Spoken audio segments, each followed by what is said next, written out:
નમસ્કાર મિત્રો, વિડીયોમાં તમારું સ્વાગત છે। જી હા મિત્રો, અત્યારે હાલ મોટા ને મહત્વના સમાચાર સામે આવી રહ્યા છે। તો મિત્રો, સમાચારમાં વાત કરીએ તો દિવસે ભૂલથી પણ સાવરણી ના ખરીદતા। હિન્દુ પરંપરાઓમાં સાવરણીને દેવી લક્ષ્મીનું પ્રતીક માનવામાં આવે છે।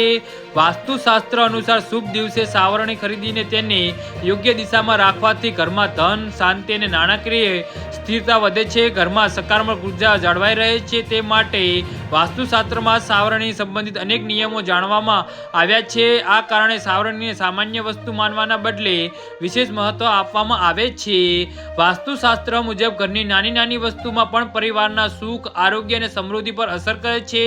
વાસ્તુ નિષ્ણાતો કહે છે કે યોગ્ય વાસ્તુ ધરાવતું ઘર માનસિક શાંતિ અને આર્થિક સ્થિરતા લાવે છે, જ્યારે ખોટું વાસ્તુ તણાવ, કલંક અને નાણાકીયમાં મુશ્કેલીનું કારણ બની શકે છે। સાવરણી ઘરમાંથી ગંદકી અને નકારાત્મક ઉર્જા દૂર કરે છે, તેથી તેને દેવી લક્ષ્મી સાથે જોડવામાં આવે છે। આથી સાવરણી ખરીદતી વખતે દિવસ, સમય અને સ્થાનનો વિચાર કરવો જરૂરી માનવામાં આવે છે। વાસ્તુશાસ્ત્ર અનુસાર સાવરણીને ખોટી જગ્યાએ રાખવી અથવા બેદરકારીપૂર્વક ઉપયોગ કરવાથી નકારાત્મક પરિણામો આવી શકે છે। ઘરની વચ્ચે અથવા દેખાય તેવી જગ્યાએ સાવરણી ઊભી રાખવી શુભ માનવામાં આવતી નથી। એવું માનવામાં આવે છે કે આવી ભૂલ લક્ષ્મીના આશીર્વાદથી ઘટે છે અને બિનજરૂરી ખર્ચ તેમજ નાણાકીય અસ્થિરતા ઊભી થઈ શકે છે।